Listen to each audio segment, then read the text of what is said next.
A couple years ago, I made a CD called Meant to Be.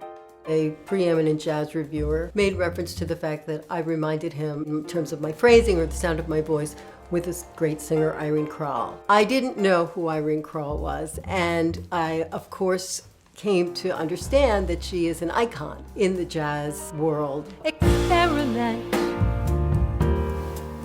Make it your motto, day and night. I've been playing music for 40 years, but 25 professionally. I've worked with Quinn now for probably about 4.5 years, and we have very different sensibilities. We each come from different kinds of musical backgrounds, and I really feel as if I've learned so much. The first thing that we did was very much sort of like just an impressionistic painting, whereas this time around we're dealing with a woman's life, and we all had a tremendous amount of respect and sensitivity about honoring who Irene was. Sometimes it's groovy and right on the beat. Working with Lauren is always a joy because she is so interested in making good music.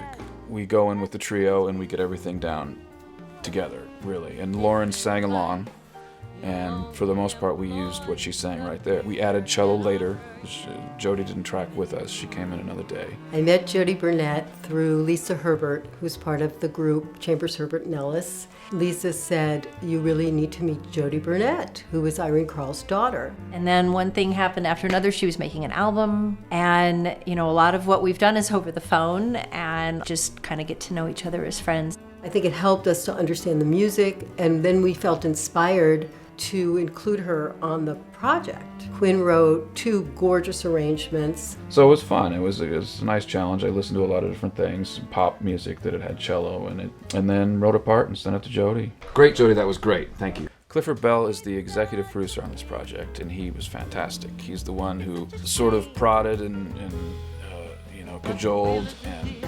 encouraged. I had a hand in the creativity of the album as well, although any notes that were played came out of Quinn's brain.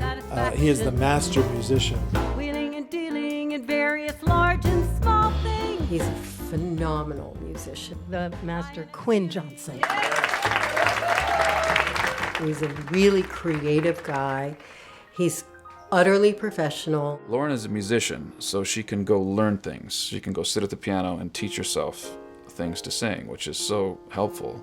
You don't have to pull things out of the singer that they can't seemingly understand, because Lauren does understand. She's a musician. And Quinn, who I think takes a tremendous amount of pride in what he does, doesn't throw his ego around. Gazing at stars. You want to hear how many versions of the same song, the same tempo, the same groove, or should we do it a different way? Rock me to sleep. Okay, so Rock Me to Sleep is a tune that Irene did that is not a standard, but it was done as a swing, and so we took it the other way. But it was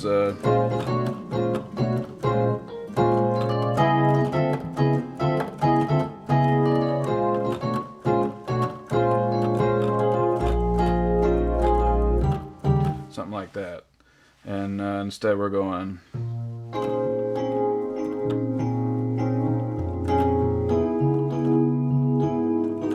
Bossa Nova.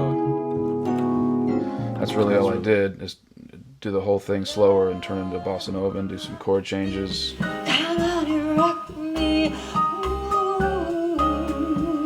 The trio for this record is Ray Brinker on drums and Trey Henry on bass, who are both world-class musicians. There's a lot of space for musicians to play on it. I don't want to sound ridiculous, but you don't get much luckier than this. Better than losing your head.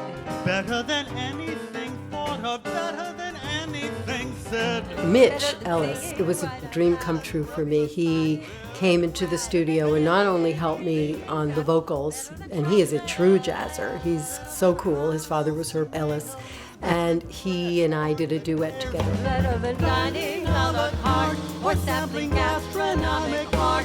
Better than anything except being in love. So we did this as a jazz record. We just put everything down And that's what we had. Piano, bass, and drums are all right there. What you hear is what you get. Like the gentle rain. None of this would exist if we hadn't heard her music, if we didn't love her music, if we didn't hear this singer doing things that no one else was doing in her time. I hope, if anything, that our experimentation with the songs that she chose to sing will lead people to listen to her more. I mean, I'm not in any way interested in comparing myself or having people compare me to Irene Krall. That's ridiculous. There was only one Irene Krall, and she was phenomenal. Expect